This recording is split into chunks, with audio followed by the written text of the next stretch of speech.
We, the students of Greenhouse, are going to say few lines on Labour's Day. The condition of the labor was very poor in the earlier times.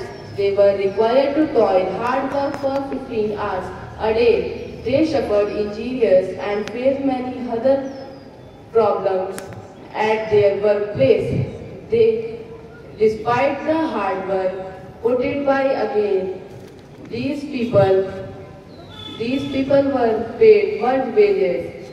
The increasing number of health problems incurred by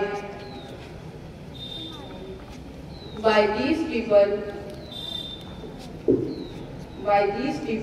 due to the long working hours and lack of good sources to get those problems curbed led to the labour's union raising voice against this system.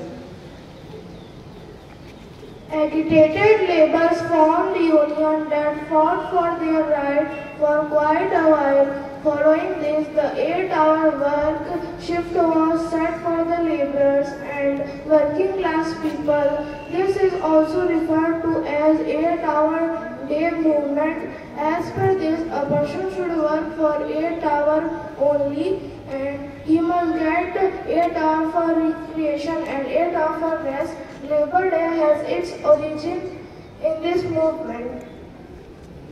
The labour class is indeed that one that requires indulging in various laborious tasks, a special day to appreciate and recognize their contribution towards the society is certainly well deserved. Thank you.